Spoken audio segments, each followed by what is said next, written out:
আসসালামু আলাইকুম। ওয়ালাইকুম আসসালাম। কি অবস্থা, হুজুর, ভালো আছেন? কালকে আলাইকুম সালাম, আলহামদুলিল্লাহ। কালকে আমরা দেখলাম না মসজিদ। সোহরাওয়ার্দী উদ্যানে পিসা হুজুর সমাবেশ ডাকছিল, মহাসমাবেশ, সেই সমাবেশে গেছিলাম। তো সমাবেশে আপনাদের দেখলাম নেতাকর্মী যারা আছে এরা ইসলামী দলের সবাই এই সংস্কারগুলো খালি এটা নিয়ে আছে। এই সংস্কার জিনিসটা কি সমস্যা? এটা কি দলীয় সরকার আসলে এটা কি সমাধান দেওয়া যায় না? ও আচ্ছা আচ্ছা, না আপনি বলতে চাচ্ছেন যে যেই সরকার ক্ষমতায় আসবে সেই সরকার সংস্কার করলে কি হয় না সেটা বলতে জি চাইতেছেন? জি জি জি। না না না ভাই, হয় না। কেন হয় না আমি বলি আপনারে। যদি হয়তো স্বাধীনতার পর থেকে আজকে এই পর্যন্ত প্রায় 55 বছর প্রায় পার হয়ে গেছে, ঘুরা ফিরা আওয়ামী লীগ, বিএনপি, একবার মনে হয় জাতীয় পার্টি আসছে।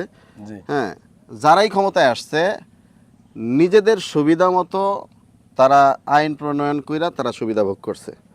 দেশের মানুষের কোনো উপকার হয় নাই, দেশের মানুষের ভাগ্যের কোনো পরিবর্তন হয় নাই। হইছে? জি না সত্যি করে কইবেন, জি না হইছে? জি না জি না। হয় নাই। তো যদি সংস্কার হইতো তাহলে এই 55 বছরই হইতো। সংস্কার যেহেতু হয় নাই, আমরা বুঝে গেছি, আমরা দেশের জনগণ এখন আর পাগল না, এখন রিকশাওয়ালারাও চালাক হয়েছে, সাধারণ মানুষ এখন চালাক হয়ে গেছে। অতএব সংস্কার ছাড়া কোনো নির্বাচন হতে দেওয়া হবে না। যদি সংস্কার ছাড়া নির্বাচন হয় তাহলে দুইটা ক্ষতির কথা বলি, আরও বেশি আছে, দুইটার কথাই বলি।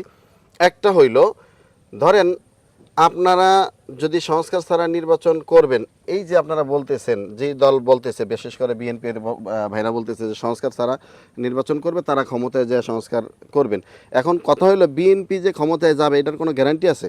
নাই। তাহলে বিএনপি ক্ষমতায় যায় সংস্কার করবে, এটা তারা বলতেছে, এর মানে কি? বোঝা গেল এদেরও আগের থেকেই চিন্তা ভাবনা ক্ষমতা, অর্থাৎ যেমনি হোক এরা ক্ষমতায় যাইব, ভোটের বাক্সা চুরি করে যায়। বা আওয়ামী লীগ তো মনে করেন ওই যে আকাম কুকাম যাই করছে, শপথ কইরা তারপরে যায় সংসদে যায় বসছে। বিএনপি ইশরাকরে দেখছেন না, শপথ ছাড়াই যায় ইয়া আপনার কি বলে ওই যে মানে না ওই যে ইয়া কি বলে, আরে মেয়ররা যে ভবনে বসে সেইখানে যায় দখল করে বৈশা রয়েছে।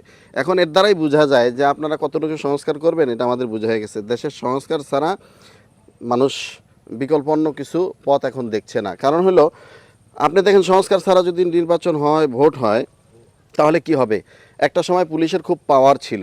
হ্যাঁ, সেই সময় আওয়ামী লীগের নেতাকর্মীরা ভোট কেন্দ্র থেকে ভোটের বাক্স চুরি করে নিয়ে গেছে, কেউ কিছু করতে পারে নাই, পুলিশের ভাইরা কিছু করতে পারে নাই, পারছে? পারে নাই। এখন আপনি চিন্তা করেন, পুলিশের কোনো নিরাপত্তা নেই, পুলিশের কোনো বেইলি নেই।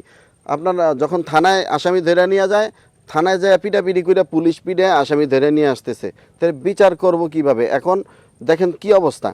পুলিশ এখন ভোটের বাক্স তো যখন ভোটের বাক্সা চুরি করে নিয়ে গেছে, আওয়ামী লীগ তো রাত্রে নিছে, এখন তারা সংস্কার ছাড়া যদি ভোটের বাক্সা দেই তাহলে এরা দিনের বেলায় ভোটের বাক্সা লয়ে পলাইয়া যাব।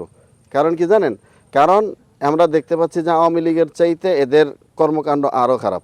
এই জন্য পরিষ্কার কথা হইল, সংস্কার ছাড়া যদি নির্বাচন হয় তাহলে এদেশের মানুষের কোনো দিনই যেই স্বপ্ন, মানুষ স্বাধীনতার যেই মানে শান্তি ভোগ, এটা কোনো দিন এদেশের মানুষ পাবে না। এই জন্য পীর সাহেব হুজুর চরমনাই বলছেন যে সংস্কার দরকার, সংস্কার ছাড়া কোনো বিকল্প নাই। এবং পীর সাহেব হুজুর চরমনাইয়ের সাথে জামাত, তারপরে হেফাজত, যত দল আছে আলহামদুলিল্লাহ বিএনপি বাদে সবাই একমত হয়েছে সংস্কার ছাড়া কোনো নির্বাচন হবে না। তো এটা আসলে মহাসমাবেশটা পীর সাহেব হুজুর ডেকেছেন, এজন্য তাকে আন্তরিক ধন্যবাদ। এবং অন্যান্য যে সমস্ত দলের ভাইয়েরা সেখানে উপস্থিত হয়ে এই মহাসমাবেশকে সফল করেছেন, স্বাধীনতার পরে সর্ববৃহৎ এই সমাবেশকে, তাদেরকে আন্তরিক ধন্যবাদ জানাই। ভাই খুব ভালো লাগছে, মনটা ভালো লাগছে যে না, এদেশের মানুষ স্বাধীনতার সুফল আলহামদুলিল্লাহ ভোগ করতে যাচ্ছে। যদি সংস্কার সারা নির্বাচন হয় তাহলে কোনোদিনই এদেশের মানুষ স্বাধীনতার সুফল ভোগ করতে পারবে না। যদি সংস্কার হয়ে নির্বাচন হয় তাহলে স্বাধীনতার সুফল ভোগ করতে পারবে, দল মত নির্বিশেষে সবাই সবাই, এমনকি বিএনপিও। তো সময় কম জায়গা। হ্যাঁ, আসসালামু আলাইকুম। ওয়ালাইকুম আসসালাম।